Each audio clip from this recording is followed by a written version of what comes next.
some days are lighter reading than others. I also think that's a benefit too. So, all right, let's get into Isaiah. So he says, "Listen to me, you who pursue righteousness and who seek the Lord." Hey, Shakatos, good to have you in here this morning, friend. Going through some Isaiah. "Look to the rock from which you were cut, and to the quarry from which you were hewn. Look to Abraham your father, and to Sarah who gave you birth. When I called him, he was only a man, and I blessed him and made him many." Okay, so not saying only one man. I'm sorry, I missed the word there. Yeah, so reference there that he's was only one, and now the nation is many. Alphane, I hope I'm getting that right. Hello, friend. Good to have you here. Thank you for being here. We're going through the Bible in a year, and we're in Isaiah. So some references there to Abraham and remembering, and those who are pursuing righteousness. So we've had a lot of stuff in Isaiah that has been woe to this group who are doing evil, and woe to another group who have been doing evil. Now we're getting a section saying that there's some things for the righteous to listen to in here too. So, yeah. So the Lord will surely comfort Zion. Now, Zion is another name for Jerusalem, and often when Zion is mentioned, it is mentioned as it being the spiritual center of the people of Israel. So a reference to Zion is more that spiritual aspect, the worship aspect, the coming together to worship God center, more than, it's an industrial city kind of a thinking, or a place of where the king is. So the Lord will surely comfort Zion and will look with compassion on all her ruins, and he will make her deserts like Eden, her wastelands like the garden of the Lord. Joy and gladness will be found in her, thanksgiving and the sound of singing. So this is meant to be a comfort here, because there's been some woes that have said, hey, Israel has sinned and Israel's going to be punished. And here's the thing saying, hey, we know there's some righteous. We know there's some righteous still in the land, and there's no need for you, the righteous ones, to worry about this. There will be restoration on the other side of it. After the punishment that is to come, there will be restoration, and God is going to show compassion, and he's going to restore Israel. So he's making that kind of thing here. So after a whole bunch of, oh no, this sounds awful, there's a, hey, God will take care of you. You'll come through in the end. You'll be okay on the other side of it. Hey, awesome Possum Arts. Good morning, friend. Good to have you in here. Another interesting thing. Here's how you know that it is going to be all right. On the other side of it, joy and gladness will be found in her, thanksgiving and sound of singing.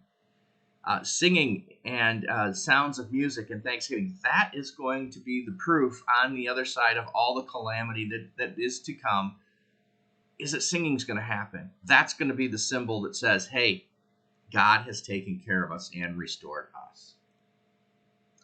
Listen to me, my people. Hear me, my nation. Instruction will go out from me. My justice will become a light to the nations. Okay, so look at here. The purpose of this, good morning, Miss Jellybeans. Good to have you here.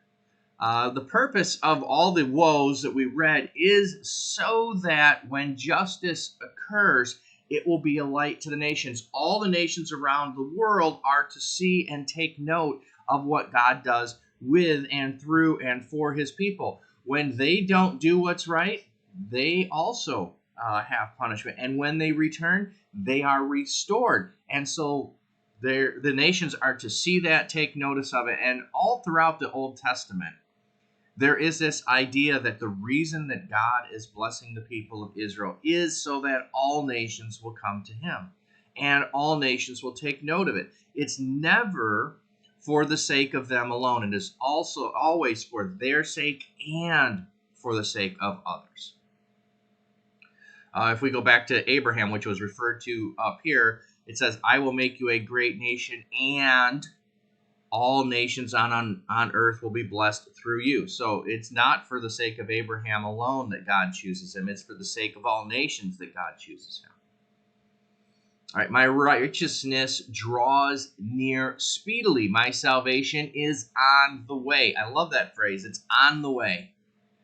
And my arm will bring justice to the nations. The islands will look to me and wait in hope for my arm. There's a lot of the islands references throughout Isaiah. And I think there's a connection there with islands being surrounded by the sea, and they're in the midst of the sea. The sea is a representation of chaos, of evil, of bad things, and that. So the islands, the place of refuge, in the middle of all of that, you're surrounded by all of that. They're going to look to you. Lift up your eyes to the heavens. Look to the earth beneath. The heavens will vanish like smoke. The earth will wear out like a garment, and its inhabitants die like flies. My salvation will last forever. My righteousness will never fail. So look at all the things you can see around you. They're going to fade. They're going to be destroyed. They won't last forever. But my salvation will, and my righteousness will never fail. So comparing God to creation, creation will pass away at some point. God and his faithfulness never will. Hear me, you who know what is right, you people who have taken my instruction to heart. Again, who's he talking to? Those who've been faithful, not those who've been going after idols. Not the ones for which the punishment is coming upon them, but the ones who, if we were to go and look at the story of Abraham and Lot, there's will you destroy this town if there's 50 good men? Will you destroy it if there's 25? Will you destroy it if there's 10? It's those righteous that he's talking to. Do not fear the reproach of mere mortals, or be terrified by their insults. For the moth will eat them up like a garment. The worm will devour them like wool. But my righteousness will last forever, my salvation through all generations. So notice that phrase again, my salvation will last forever. But now a different ending phrase. So instead of my righteousness will never fail, it's my salvation through all generations. So expanding the lasting forever in another direction. Not only will it not fail, it's for all generations. Awake, awake, arm of the Lord. Clothe yourself with strength. Awake as in days gone by, as in generations of old. Was it not you who cut Rahab to pieces, who pierced the monster through? Was it not you who dried up the sea and waters of the great deep? Who made a road in the depths of the sea, so that the redeemed might cross over it? So here, reference to the parting of the Red Sea. Those the Lord has rescued will return. They will enter Zion with singing. Okay, here's the singing again. Everlasting joy will crown their heads. Gladness and joy will overtake them, and sorrow and sighing will flee away. Think about somebody that's been gone for a long time, and you finally get to see them again. Now, it's up to you what you think a long time is. Some parents, when their kids go away to summer camp for the first time, they think that's a long time, and they're overjoyed. I mean, they're filled with some sorrow at the absence of the person, but when they return, their kid returns, they're overjoyed with that. Watch reunions of soldiers who returned from serving duty. It doesn't even have to be active duty or war. They're just gone for weeks or months or whatever. The joy and the overwhelming feelings that overcome any sorrow that might be there, those are taking place. So we can see around us examples of this. And the longer and the more uncertain the reunion of those people, the more joy there's going to be. The more gladness is going to be there. The more that the sorrow and the sighing are going to just flee from that moment. Now multiply that by being restored here. Yeah. I, even I, he who comforts you, who are you that you fear mere mortals? Human beings are but grass, that you forget the Lord your Maker, who stretches out the heavens and who lays the foundations of the earth, that you live in constant terror every day because of the wrath of the oppressors, who is bent on destruction. For where is the wrath of the oppressor? The cowering prisoner will soon be set free. They will not die in their dungeons, nor will they lack bread. For I am the Lord your God, who stirs up the sea so that its waves roar. The Almighty is his name. Okay, so now there's a question here. Why are you afraid of mere mortals? They should be afraid of the God who's created everything. I stretch out my hands and the heavens are created. I laid the foundation. I'm the one who should be causing the terror in these evil people who are doing things to you. You shouldn't fear them. You'll be set free. You'll be vindicated. I'm the Lord. So trust in me, even though the circumstances seem to be otherwise. Hey, ukulele, good to have you in here, friend. Good to see you this morning. So, an interesting comparison there. I didn't touch on it earlier. Here he uses the phrase, why do you fear mere mortals? And earlier he said something about mocking. Mere mortals, or by their insults. So this phrase, again, mere mortals. The mere mortals is a comparison to God. They're mere mortals. So,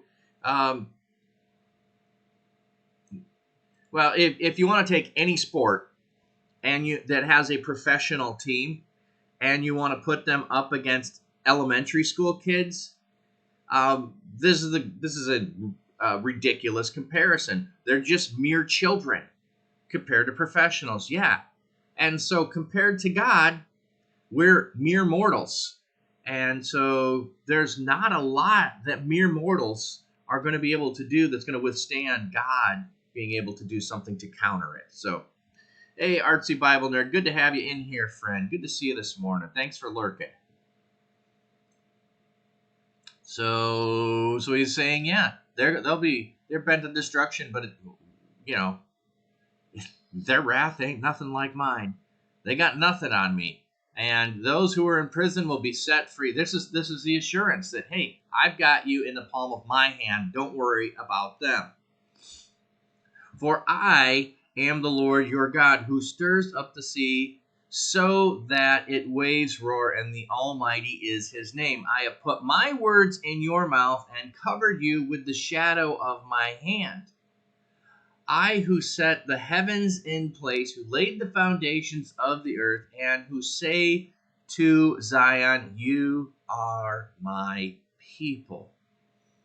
So, you're my people. I'm going to take care of you. I've got you covered. I love this. The shadow of my hand. How big is God? The shadow of his hand could cover the entirety of your nation. That's how big his hand is. If he reached out his hand to comfort you, to take care of you, the shadow of his hand covers everyone. That's a fascinating thought. Now, it's metaphorical. It would be really interesting, though, to see a giant shadow coming in that way. But, yeah, how big is our God? This popped in your head during a Bible study. We were talking about being able to do all things with God. It put it in the mathematical terms in the equation. You plus God. You aren't the most significant digit.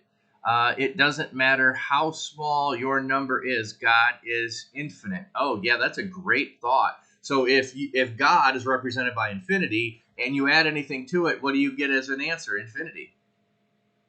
Yeah, so if the solution is we need infinite power and we take our power and God's power, we've got it. We've got it. We've got everything we need. Yeah, that's what he's talking about here. Yeah. The other thing is if you subtracted our power from God's power, we still have enough. power, because God has infinite power, infinite ability, infinite control. Yeah. Yeah, that's pretty cool. I like that thought. I could play around with that a little more. Of course, anytime you take an analogy, you can usually push it too far and it does break down. But so far, that one seems really good on the surface. And sometimes we just need them to help us think differently. So even at that point, that's a good thought. You plus God. On a different note, if you see, for instance, I know Pastor Brock, we rated him yesterday, and he was talking about in this passage he was reading, holy, holy, holy. In Hebrew, this is how you should think of this in your mind. You should think about it in mathematical terms. In English, as children, we often think this way, and we want to go very important or very special. So then if we go very, very special or very, very, very special, we want to add all these varies. And English says, no, you're not allowed to do that. It doesn't work. You can't add any very. Very is very, and that's all there is. It's either very important or it's just important. There's no very, very important. It equals the same as very. So it just is unneeded and unnecessary and means nothing else. In Hebrew, when a word is repeated, you need to think of it in terms of mathematics in the multiplication. So if you had very, very important, it would be very times very. So it'd be very important times very important. So it's significantly more important than very important. So if God is holy, and it's often and usually said, holy, holy, holy is the Lord God of hosts. So if we're to be holy, we're trying to live up to this level of perfection, perfectness, holiness, righteousness, however you want to expand that idea. So holy, holy, holy is holy times holy times holy. So, yeah, that's infinitely holy. It just boggles the mind to think that way. But I think mathematics at times helps us to expand what Scripture is doing. So there's another example of it. English teachers say that doesn't work in English. You're not allowed to put very, very, very, very. I'm not saying we don't do it. I'm saying grammatically it doesn't do anything. Not that we don't try to do that.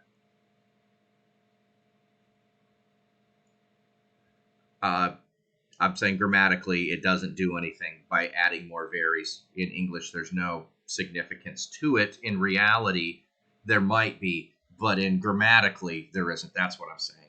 Yeah. Okay. Well, and you know what? Maybe teachers have been lax on that, but boy, I remember teachers in my day cracking down on anytime you would do things like that and try to say it's really very important. No, it's just important. You really can't make it more important by adding more adjectives in front of it. It doesn't do anything. However, in Hebrew, it's a multiplication idea, which also plays out when Peter is asking about how many times do I need to forgive my brother, and he says 70 times 7. It's this multiplication kind of thing that just goes, it's exponential. It's greater than our thinking. So, all right, I'm not sure where we left off here. So, yes, she's talking about the grammatical writing aspect, not the language communication aspect. Yes. Yeah, we understand when kids say very, very, very, very, very, that they're trying to emphasize whatever it is. Yes. So, I don't know where I was at, so we'll just start here. Probably was right here at the beginning of Awake, Awake. Rise up, Jerusalem, you who have drunk from the hand of the Lord the cup of his wrath, you who have drained to its dregs the goblet that makes people stagger. Among all the children she bore, there was none to guide her. Among all the children she reared, there was none to take her by the hand. These double calamities have come upon you.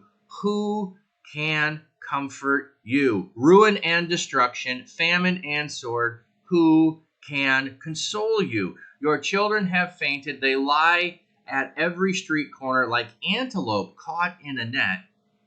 They are filled with the wrath of the Lord, with the rebuke of the Lord. Oh, so here's a variant. So who can console you? The variant is how can I console you? Oh, that's interesting. So it takes the who can do this to how can I do it, meaning that God's the only one that can would be the implication there. And I think it's the implication either way. So who can console you? God. How can I console you? Because I'm the only one that can console you. Who can comfort you? Why? From everything that's come to you. Therefore, hear this, you afflicted one, made drunk, but not with wine. This is what the sovereign Lord says, your God who defends his people. See, I have taken out of your hand the cup that made you stagger. From the cup, the goblet of my wrath. You will never drink again. I will put it into the hands of your tormentors who said to you, fall prostrate. Now there's that word that we don't use. Fall prostrate that we may walk on you. And you made your back like the ground, like the street to be walked on. So prostrate, face down. That's what prostrate is. You are exposing. I'm trying to think if it's the Greek or the Hebrew one that literally is the exposing of the back of your neck. Kind of an image there that is, well, vulnerable. Vulnerable. That is the idea here. You're exposing the back of your neck. How is the easiest way to kill someone? For them to be submissive. So this is the exposure of your neck to someone who has the power to take your life. So they're prostrate on the ground and their backs are being walked on like the streets. So like this is the wrath that's come on you. It's now being taken away. Here's the assurance that as you're going into punishment, that restoration comes afterwards.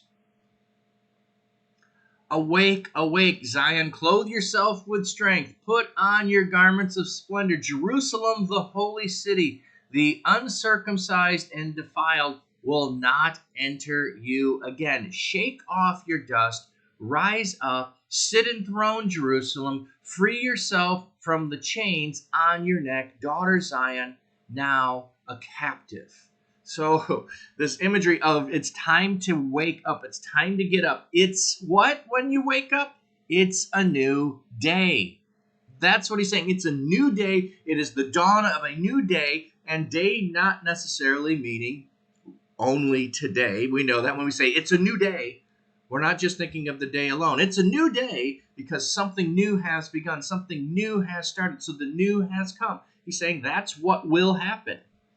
So even though you've had all of the assurance of the destruction and the calamity, now we're getting the assurance of what will happen afterwards. For this is what the Lord says. You are sold for nothing, and without money you will be redeemed. Oh, that is an interesting thought. You were sold for nothing, and without money you'll be redeemed. So you're taken away. There was no benefit to the one who sold you. And when you're brought back, there's not going to be any exchange in the other. You're just going to be brought back without money. Interesting. For this is what the sovereign Lord says. At first, my people went down to Egypt to live. Lately, Assyria has oppressed them. And now, what do I have here, declares the Lord? For my people have been taken away for nothing, and those who rule them mock. Or wail. Okay, yeah. Declares the Lord. And all day long, my name is constantly blasphemed. Now, there's lots of different ways in which you can blaspheme the name of God. You could just have disregard for it and have it roll off your tongue with no thought to the fact that you're saying it. You can say things to say there is no God, or that the God of the Israelites isn't the most powerful, that my God that I worship is. Those are ways to blaspheme God. You can speak directly against him. You could say he doesn't. So there's lots of ways. So we need to not just think it's only one way. So there's this constant blaspheming that's happening. Therefore, my people will know my name. Therefore, in that day, they will know that it is I who foretold it. Yes, it is I. So the point of part of this is to know when restoration comes, I'm the one that told you it would come. You're supposed to remember me in that day when restoration happens. Oh, here's what this phrase is. This is one of those things where occasionally I know passages, but I don't know where they are, and you come across them in context, and they just add beauty to it. So how beautiful on the mountains are the feet of those who bring good news, who proclaim peace, who bring good tidings, who proclaim salvation, who say to Zion, your God reigns. Listen, your watchmen lift up their voice. Together they shout for joy. When the Lord returns to Zion, they will see it with their own eyes, burst into songs of joy together. For you ruins of Jerusalem, for the Lord has comforted his people. He has redeemed Jerusalem. The Lord will lay bare his holy arms in the sight of all the nations, and all the ends of the earth will see the salvation of our God. How beautiful are the feet of those who bring good news. Good news what? That you who were captive, who were taken away, are now redeemed and now brought free. Oh, what does the blaspheme look like? What verse was that? Let me see where we are. So we're 11. Okay, so let's go look at blaspheme. It's just going to give us the literal translation, or the word there. But no problem looking that up. Anytime someone has a question like that, I'm good to go look something up. Continually, every day is. I love this. Is one of the things you don't get this. You could just say, there's another example of saying continually and then saying every day. There's not any additional thing in English that makes that phrase more powerful, but you do this in other languages where you add more things grammatically to do emphasis on things. All right, so here's the blasphemed. So to spurn, to contempt, to despise, to abhor, to cause to contempt. So it could be cause someone else to have contempt, or spurring someone else on. So these are all intentional in action, not accidental. Yeah. Great occasion to blaspheme is up here. But yeah, this idea of having contempt, disdain, despising, spurning, all of those are within there. I'm seeing flourished here. I'm not sure what that one is.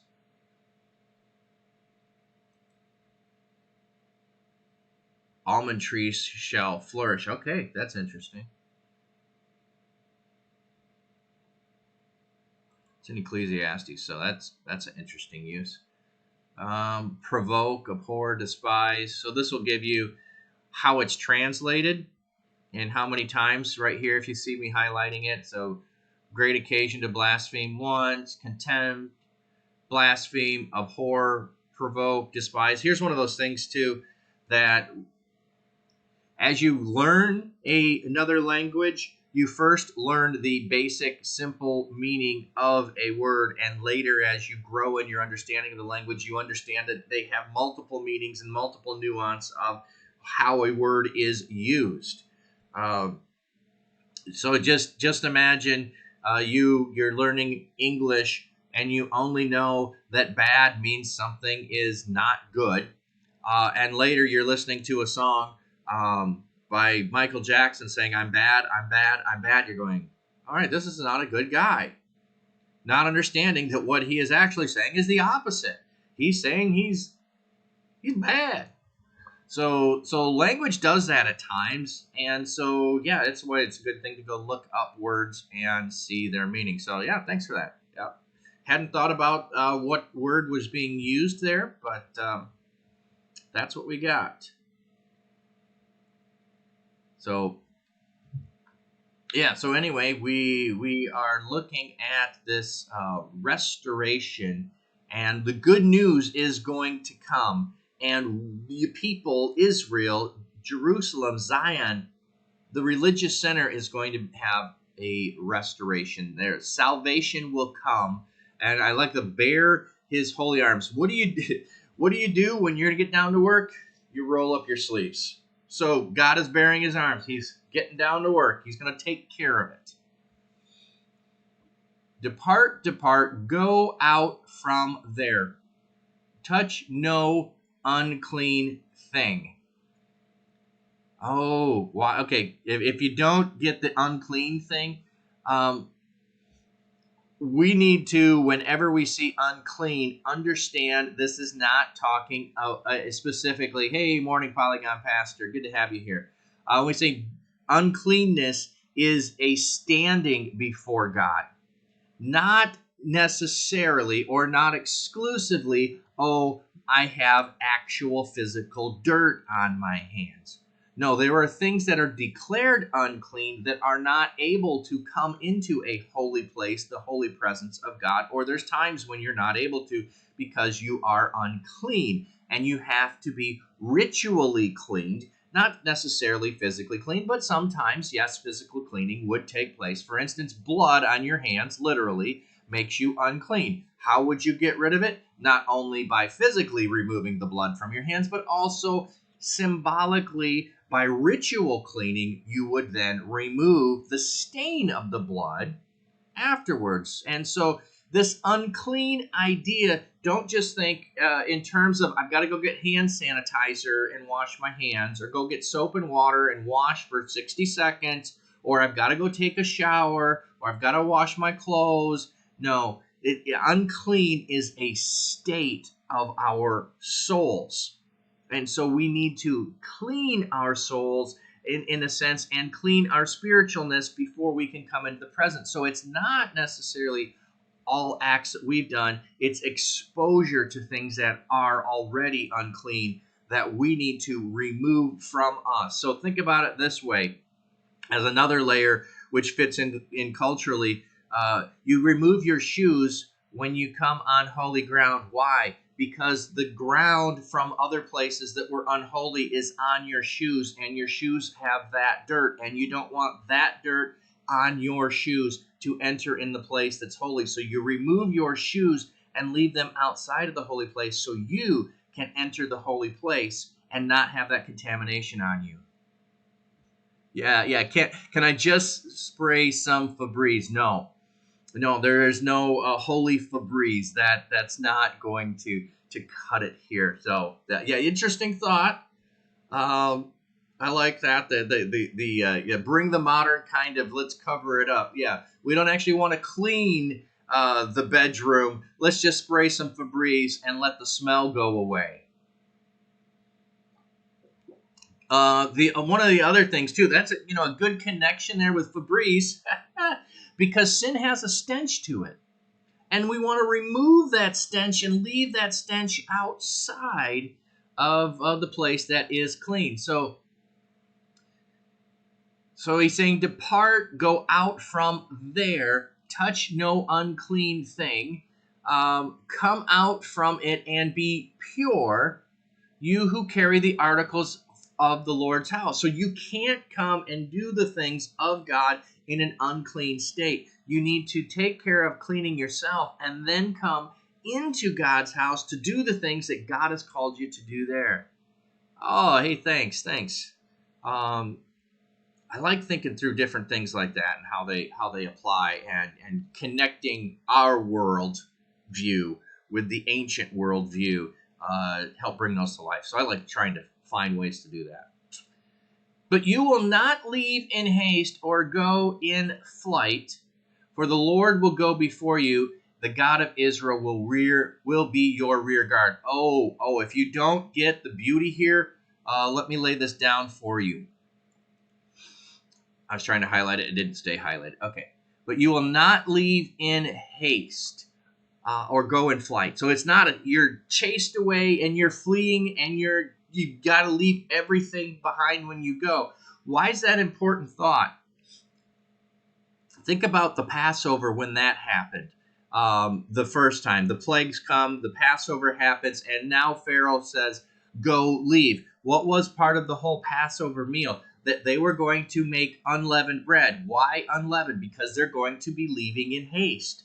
They are not going to have time. Now, I know today we have quick acting yeast and we can just throw it in and then boom, we can have our bread in our bread makers make all this in a matter of that comparatively, as opposed to an all-day process in which you put your already leavened loaf inside new flour to then let it sit and expand and grow. You don't have time for that. The bread's got to be ready and it's got to be now. And so you're not going to have to leave in haste when I restore you.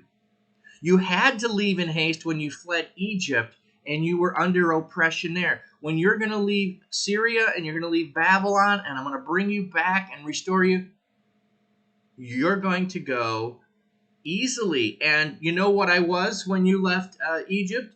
I was the pillar guarding you, the pillar of fire, the pillar of smoke. It went before to guide and it went behind to protect. I am also going to be your rear guard. So you're not going to have to rush. You're not going to have to be chased away by Pharaoh's army. There's none of that haste in this return to the land. It's going to be decently. It's going to be in order. It's going to be a procession. It's going to be easy trip back.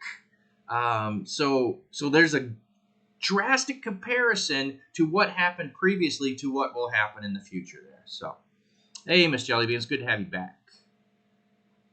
So, all right, the suffering and the glory of the servant. Interesting. All of a sudden we have this section. So I point this out from time to time. Look here, we're going to go into 53, but we're starting a section that starts here and runs into 53. So if this guide, and that's all this is, the suffering of the and the glory of the servant, is a guide to tell us a summary of the section to come. This section that splits at 53 is not in an ideal place to do such a thing. So, see, my servant will act wisely. He will be raised and lifted up and highly exalted, just as there were many who were appalled at him. Oh, interesting here. At him or you. His appearance was so disfigured beyond that of any human being, and his form marred beyond human likeness. So he will sprinkle many nations, or so will many nations be amazed at him. Okay. And kings will shut their mouths because of him, for what they were not told they will see, and what they have not heard they will understand. Wow. So this would, in our minds, obviously be read in looking at Jesus, that he was marred and disfigured beyond human likeness, and it's through him that all the kings of the world are going to shut their mouths, because they're going to be amazed at what they didn't know and didn't understand about who he was. Who has believed our message, and to whom has the arm of the Lord been revealed? Here we have that reference to the arm of the Lord again. The arm representing the power, the strength, the ability to do things. Who's that been revealed to? He grew up before them like a tender shoot and like a root out of dry ground. Tender shoot also is a word used, and I'm going to go look that one up just to see if it pops up in there. But tender shoot would also be a reference to the shoot of Jesse that's going to come from the stump. What verse is that? Tender shoot, verse 2.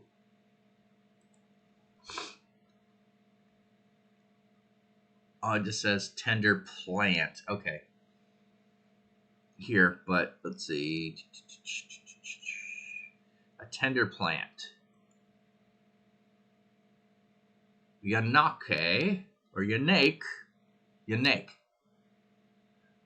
Sucker suckling, sapling, young plant. Okay, so nothing necessarily significant there. See, sometimes I go look up words and I go, didn't help in any way. There wasn't anything in the Hebrew that added anything. But I think the image here is the tender plant, the sprout that comes up.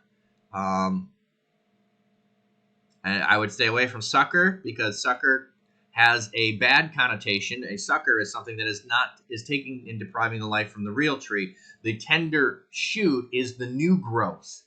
Right now, I'm been looking at my trees in the yard, and I'm looking for those tender shoots, those things that are starting to show that life is returning.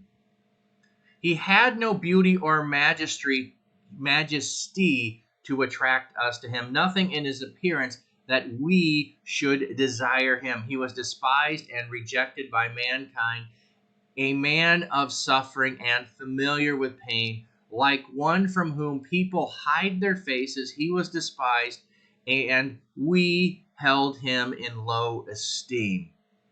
I just want to play with this phrase here. Like one from whom people hide their faces. I know you've probably heard this. I think there's songs that refer to this. There's certainly allusions to this passage in the New Testament. But I don't know if we think about the hiding their faces from.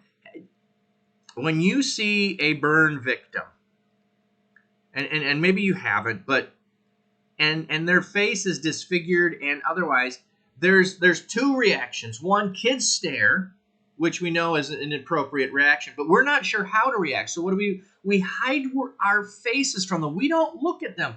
Hiding our face, I think, is as a reference to turn your face towards and give attention to give eye contact. Why do I not give eye contact to this person who has been disfigured? Because I'm not sure how to have compassion on them. I'm not sure how to respond to them. I'm not sure I want to engage in all the suffering that they've endured.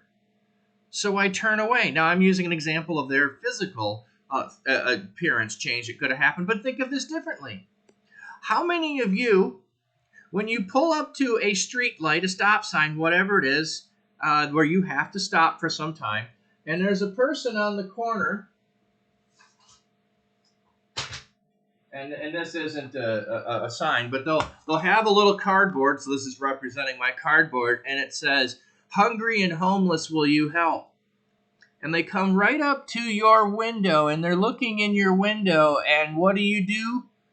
You hide your face from them and don't make eye contact, because hopefully they will go away instead of me turning and looking at them. I don't want to see that shame, that suffering, that anguish. I don't want to acknowledge them. I don't want to deal with them. I don't want to help them. I don't know their story. I'm suspicious. I don't know anything about them, so I will just look away. I'll look away from the pain and the suffering, and I won't acknowledge them. That's the image here of the turning your face away. So this is the turning their face away from who? From Jesus. He was despised and rejected by mankind, a man of suffering, familiar with pain, like one whom people hide their faces. He was despised and held in low esteem.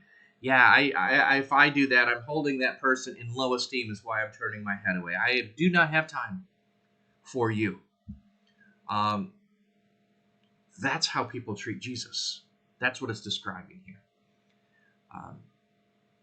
So surely he took our pain and bore our sufferings, yet we considered him punished by God, stricken by him, and afflicted. Boy, if I'd start digging into this, we're going to be here a long time. So I'm just going to let all that go by. It's just what it is. This is the culmination of what Jesus has done and is doing for us. And this, I'll point this out. We just had Isaiah, or the words of God through Isaiah saying, hey, and when all of this happens, you're to remember that I, the Lord, told you that all of this would happen. I foretold it. I'm the one who gave you the hope, so that when you see it happen, you're supposed to know I told you about it. I'm the one who said, here it is, and here's how it's going to happen, and I'm going to do it. And what are we supposed to do? What did it say in response? We're supposed to be overwhelmed with joy and everlasting joy and singing. Yeah. That's what we're supposed to be. That's what we're supposed to be doing. So as you're coming to Easter, everlasting joy and singing. I wish we had more Easter focus more of the year, but I understand the ride of that and the depths of which Holy Week can have on our souls, and the season of Lent can do of our pouring out of our pain and struggle and trying to walk the way Jesus did in this pain and suffering. So we'll just read through the summary of it. We're not gonna break it all apart. It'll be a little bit too much, but I wanted to have that connection back. That's what I wanted to point out. So, but he was pierced for our transgressions, crushed for our iniquities. The punishment that brought peace was on him, and by his wounds we are healed. We all, like sheep, have gone astray. Each of us has turned to his own way, and the Lord has laid on him the iniquity of us all. Yes, you've heard it said every Sunday is Easter. Yes, and if you don't know this, if some of you don't grow up with a tradition of Lent, and you actually do the math, and Lent is supposed to be 40 days, and you do the math and you go, Lent is longer than 40 days. It's because you don't count Sundays.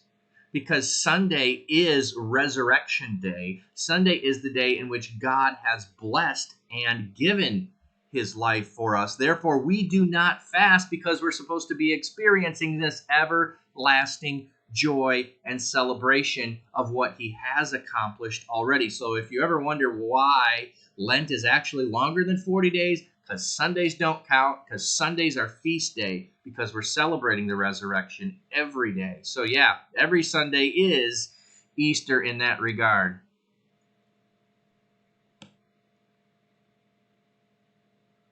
Yeah, you hear about the intentionally observing. Yeah.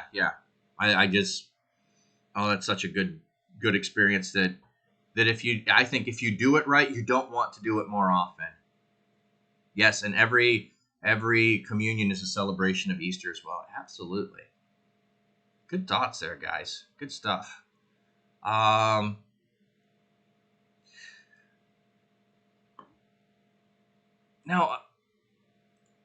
depending on when you think this was written, and I'm not going to make any arguments about the date of Isaiah, but at minimum, it's hundreds of years before Jesus is crucified.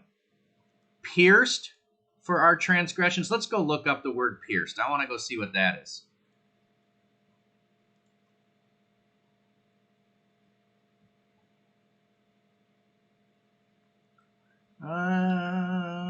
Wounded for our, bruised for our iniquities. Yeah, let's. Wounded, we'll look that up. Bruised, we'll look that up. Let's look at chastisement. We can look up stripes. Let's go ahead and look up healing too. To heal, of God, healer, physician, the hurts of a nation involved restoring favor. Ooh, there's an interesting. Individual in distress. Literal, of persons, of water and pottery. Oh, wow, that's an interesting thought. I hadn't thought about that, but purification, if you're healing water, that would be interesting. Pottery, yeah, mending. Hurts of a nation, figuratively. A person in distress, figuratively. To heal, literally, of national defects or hurts in order to be healed. Okay, interesting. All right, so let's see. Which word were we looking up here? To profane. Oh, I already looked that one up, I think. Oh, no.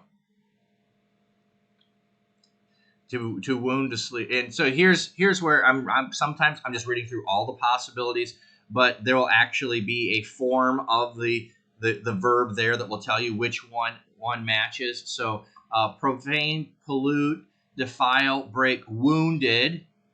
I believe that was what we were looking up. Wounded.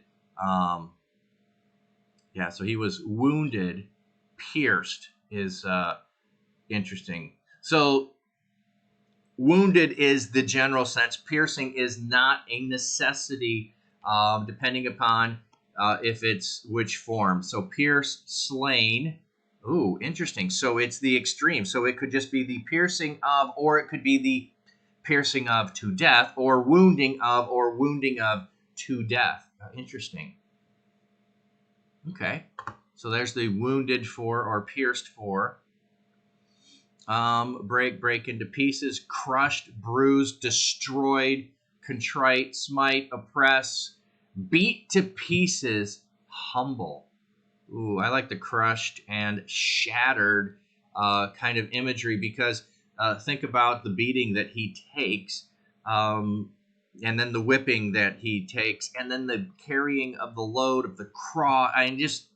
Yeah, that imagery just pulls through that. Chastisement. So discipline, chastising, correcting, discipline, correcting, chastising. Okay. Not necessarily a word that we use often, chastising, but correction discipline would probably be the things that would work in our thinking. And then bruise, stripe, wound, blow is what we get here for bruise.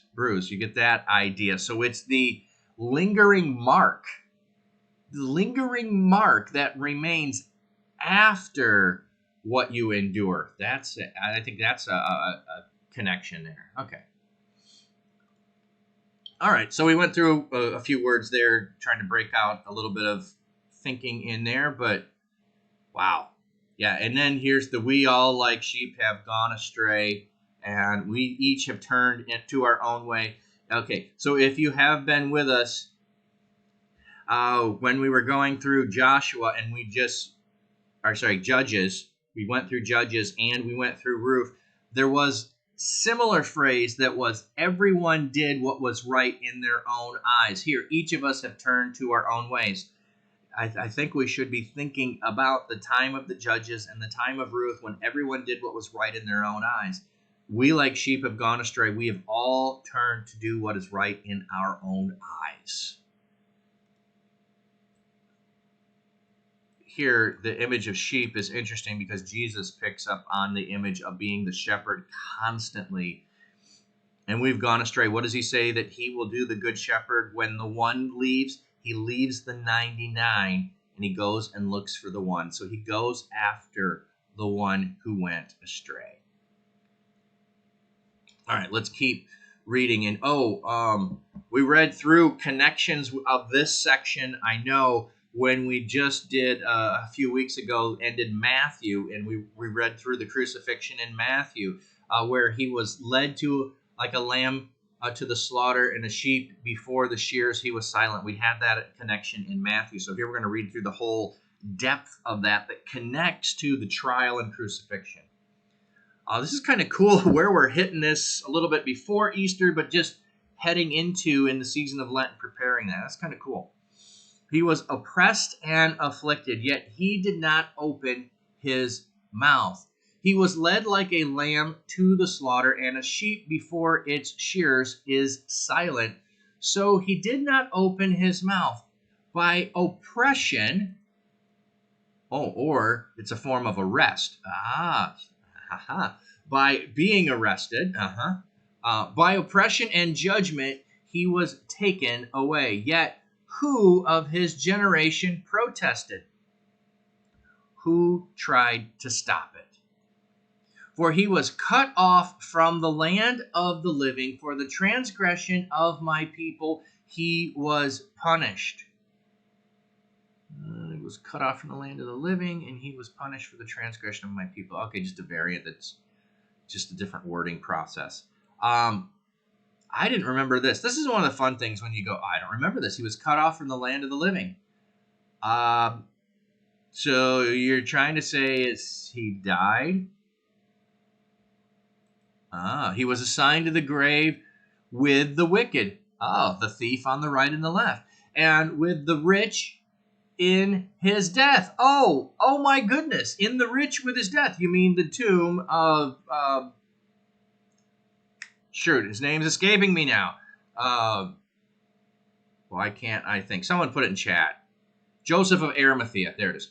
A rich man, Joseph of Arimathea, comes to put him in his brand new tomb. He's with the rich in death, but he's assigned to the grave with the wicked. So his death occurs with the wicked on the right and the left, and in his death, he's buried in a rich man's tomb. How do you predict this about any person, or how does anybody ever fulfill that alone? You tell me. You want to get into mathematics? There you go. Start trying to figure out the mathematics, and I've seen it on a couple of these. The mathematics of Jesus fulfilling any prophecy, then Jesus fulfilling 2 prophecies, then Jesus fulfilling 3, 4, 5, however many. It's just boom. Hey, thanks for the biddies, ukulele. Appreciate that.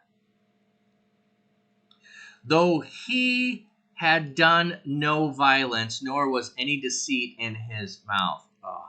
So all of this happens despite who he is and what he's done. None of it was on account of him. That's an important thing. So he is innocent, and yet all of this. So that's why he can take the transgressions of the people of God when he's punished.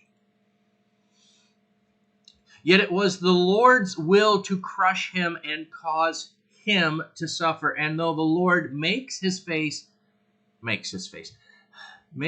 life an offering for sin, he will see his offspring and prolong his days, and the will of the Lord will prosper in his hands. After he has suffered, he will see the light of his life and be satisfied. Okay, here's the resurrection. So some texts don't have this part. Someone say he will see the fruit of his life, or fruit of his suffering, and be satisfied. Okay. By his knowledge, or the knowledge of him. By the knowledge of him. That's interesting. By those who know what he did. My righteous servant will justify many. But by his knowledge, what he's done, he'll write. Yeah, okay. It works either way.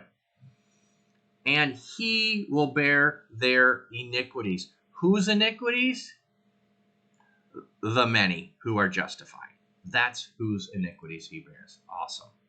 Therefore, I will give him a portion among the great, and he will divide the spoils with the strong, because he poured out his life unto death and was numbered with the transgressors, for he bore the sins of many and made intercession for the transgressors. Oh my goodness. Wow. This is at times where, okay, if we never had the New Testament, we have everything in the Old Testament we need to point to God and to point to what Jesus did. And we have on the walk to Emmaus where it says Jesus explained to them everything he was to do from the Old Testament. Now, I know it says the law and the prophets, which is the Old Testament, from everything. Here's one of those things. He had to die to be numbered among the transgressors, to be with them in his death, and to take the sin of the many so that he could make intercession for the transgressors. He has to be without sin, carrying their sin, so that he can deliver them from their sin. Yeah, where did Paul and Peter and the gospel writers get all of this? The Old Testament. And then Jesus explaining it to them, either when he was with them, or on the walk to Emmaus, or in the 40 days that he's with them afterwards. Yeah, good stuff. Wow, indeed. Should get some amens in the chat for that section. Wow. He bore the sins of the many and made intercession for the transgressors. Okay, we've had a lot of images at times as we've gone through about barren women, and now we're going to have barren women. We had the section earlier where it was talking about, and I'm not going to scroll all the way back up there, but it's talking about having no children to carry her, the old woman who didn't have any children because they're all gone. Now we have a barren woman who is now the new image, who doesn't have children, and now we're going to see what happens. Sing, barren women. Why would a barren woman sing? Did we not just read? I'm going to go look here. We did 1 through 5 of of Samuel. And Hannah's song, I believe, is Samuel 2. I'd go look at it, but you can go look at it. 1 Samuel 2 is the song of Hannah, the barren woman. I don't know if we're supposed to have her in mind or just any other of the barren women throughout the Old Testament. But what happens as soon as Hannah is told she's going to have a kid? She sings. Now, I believe it says prayer there, but I'm still calling it a song. A prayer can be a song can be a prayer. Doesn't matter. The joy is going to come. You who never bore a child, burst into song, shout for joy, you who were never in labor, because more are the children of the desolate woman than of her who has a husband, says the Lord. Enlarge the place of your tent. Stretch your tent curtains wide. Do not hold back. Lengthen your cords. Strengthen your stakes. These are all images of what you do to a tent to make it bigger. For you will spread out to the right and to the left. Your descendants will dispossess nations and settle in their desolate cities. You're going to be so bountiful that a nation can't contain you. You're just going to be spreading all over the place. Who is this again? The barren woman. Do not be afraid. You will not be put to shame. Oh, that's an interesting connection there. Barrenness was a badge of shame because there was a connection that was thought that one of the reasons you might be barren is because of sin. And this was a punishment that God was doing to keep you from having children. So here it's taking and playing on that whole image. The reason that this is a barren woman is because of punishment. And now the shame is being removed. Do not fear disgrace. You will not be humiliated. You will forget the shame of your youth and remember no more the reproach of your widowhood. So you didn't have any kids. You were widowed. You're going to be restored. Honor is going to replace the shame of all of that. For your Maker is your husband. The Lord Almighty is his name. The Holy One of Israel is your Redeemer. He is called the God of all the earth. Oh, there's a great title I don't think we use very often. God of all the earth. The Lord will call you back, as if you were a wife deserted and distressed in spirit, a wife who married young, only to be rejected, says your God. For a brief moment I abandoned you, but with deep compassion I will bring you back. In a surge of anger I hid my face from you for a moment, but with everlasting kindness I will have compassion on you, says the Lord your Redeemer. To me, this is like the days of Noah, when I swore that the waters of Noah would never again cover the earth. I love how this happens. Like all of a sudden, we're in one vein and one thinking, and all of a sudden, God, or if it's a conversation towards God, the person recalls something, and all of a sudden says, "Oh yeah, by the way, let me just grab this other thing." Bring it into the conversation. So yeah, we're talking about the restoration happening here, and also I was like, yeah, let's talk about Noah for a minute. What? That hasn't been a part of our conversation. Oh, why are we bringing Noah in? When these things happen, Pay attention. That's all I'm pointing out here. Pay attention. We haven't talked about Noah. We haven't brought up Noah. All of a sudden, Noah is a reference. Why? Well, we'll find out. But I'm just stopping before we look at it to say, when this happens, stop and ask why. Why suddenly did we shift and bring something else in? And we should understand this intuitively because we'll do this in conversation. We'll be talking about one thing and using one set of examples. For instance, we might be using agricultural examples to talk about something, and suddenly we shift and we go to business examples. Or we suddenly shift and we go to sports. Why? Because there's a point that we can bring in from another realm that helps reinforce what we're talking about. Okay, enough side there. All right, then, to me, this is like the days of Noah, when I swore that the waters of Noah would never again cover the earth. Has it happened again? No, I've fulfilled that. I've kept that. It's like that. It's a solemn vow. It is a covenant, and it's going to continue. Are those bugs on the wall Jesus bugs? Not sure what you're asking there.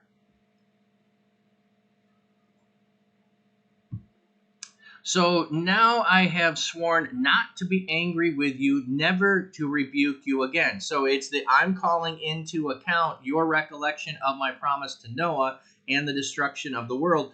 And I'm using that as proof that now that I swear to you this new thing, it's the same. It will be, you can bank on it. Use that phrase.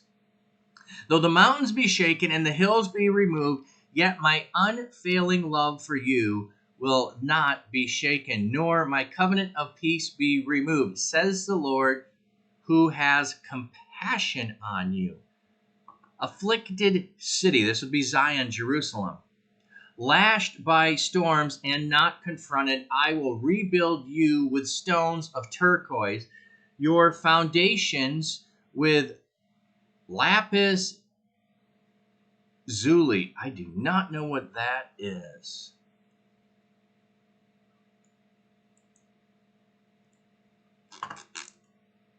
Let's go look up what in the world that is.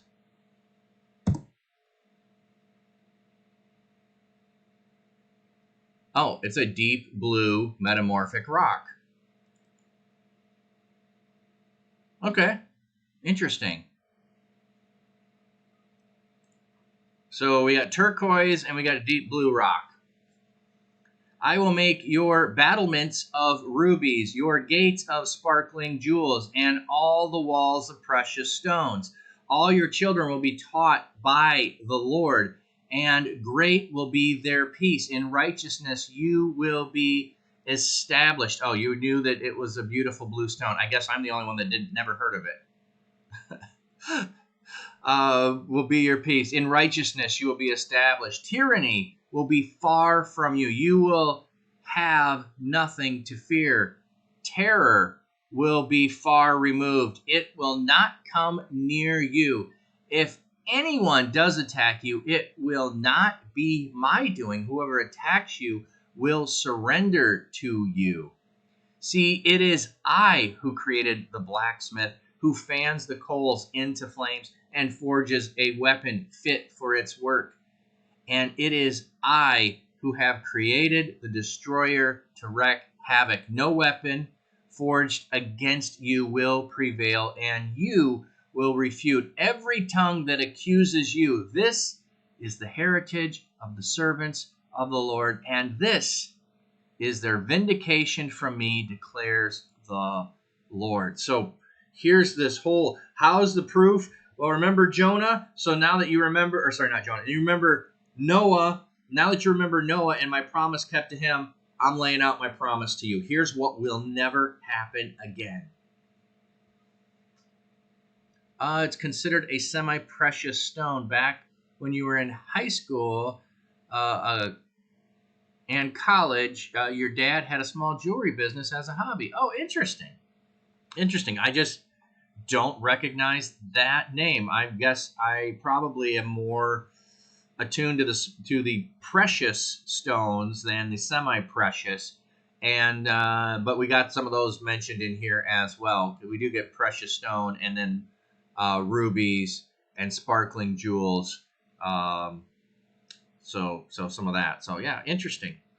Um, and these are often used of two, well, probably more than that, but two things. One, to establish the wealth of a place, to have precious stones, and also the beauty of them. So wealth and beauty are symbolic when precious stones are talked about, or jewels, or gold, or although gold and silver sometimes have a refining in the fire image with them as well. So, oh, goody, goody, goody! I love this section.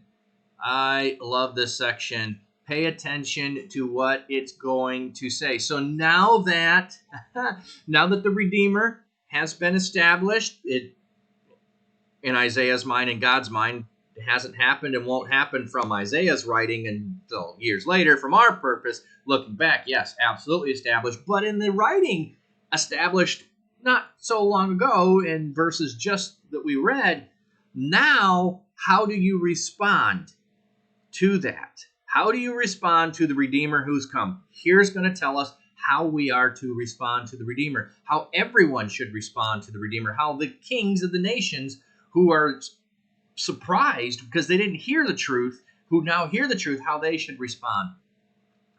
Come, all you who are thirsty, come to the waters, and you who have no money, come buy and eat. Come buy wine and milk without money and without cost.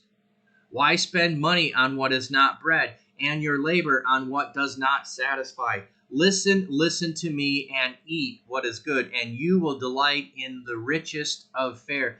Give ear and come to me. Listen that you may live. I will make an everlasting covenant with you, my faithful love promised to David. See, I have made him a witness to the peoples, a ruler and a commander of the people. Wow. Surely you will summon nations you know not, and nations you do not know will come running to you, because the Lord your God, the Holy One of Israel, for he has endowed you with splendor. I just love this whole thing. Here's a command to do something. Who is the command told to? People with no means. And what do they need? They need nothing, because they're not going to need anything to have satisfying food and water and bread and milk and all of the, well, wine and milk. Those are luxuries. They can be everyday things, but they can be luxuries. Remember, the land was supposed to be a land flowing with milk and honey. So here's the milk reference, and bread reference, daily needs. So yeah, come all who are thirsty, come to the water, and you who have no money. So the thirsty and the broke, that's who is to come. I just love that image there. And you will delight in the richest of fare. Yeah. Great stuff of what is in store coming to the Savior. Now, a command, but also a bit of a warning in this as well. Seek the Lord while he may be found. Call on him while he is near. Let the wicked forsake their ways, and the unrighteous their thoughts. So the ways would be what they do, and their thoughts, what they think, how they think. Let them turn to the Lord, and he will have mercy on them, and to our God, for he will freely pardon. So all the sins that you have will be forgiven if you come to him. For my thoughts are not your thoughts, neither are my ways your ways, declare the Lord. As the heavens are higher than the earth, so are my ways higher than your ways, and my thoughts than your thoughts. As the rain and the snow come down from heaven and do not return to it without watering the earth and making it bud and flourish, so that it yields seed for the sower and bread for the eater, so is my word that goes out of my mouth. It will not return to me empty, but will accomplish what I desire and achieve the purposes for which I sent it out. You will go out in joy and be led forth in peace. The mountains and the hills will burst into song before you, and all the all the trees of the fields will clap their hands. Instead of the thorn bush will grow the juniper. Instead of the briars, the myrtle will grow. This will be for the Lord's renown, for an everlasting sign that will endure forever. Boom. I just want to say mic drop there at the end. This is what God has set out to do. Oh, and if you don't know this song, this is a great song. This is a great song.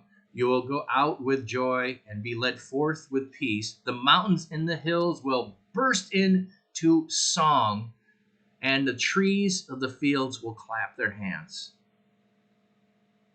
This is just weird imagery if you just think of it as, well, okay, have I ever seen trees clapping their hands? But look at a tree when it's a little dark out at times. And doesn't it look like they are hands? That the branches could be hands?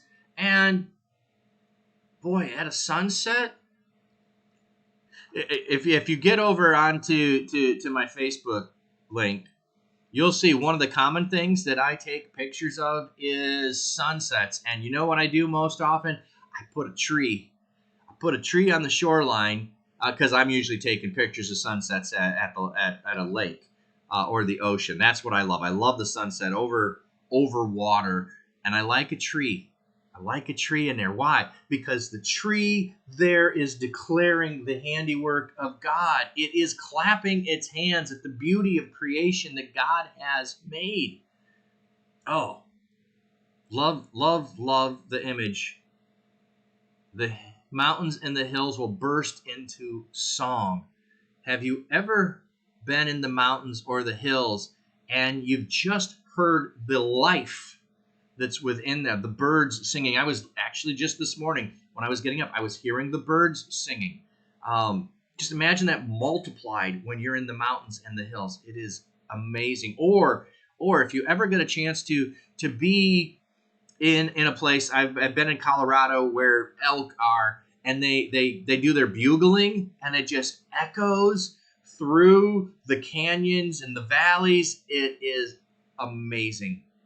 It's the declaration of creation proclaiming God's beauty and handiwork. Yeah. Or even to just say, seeing mountains and hills in the distance and their beauty often can just bring you to singing and wanting to burst into song at their beauty. Many a song have been written about mountains, hills, trees, valleys, and the like.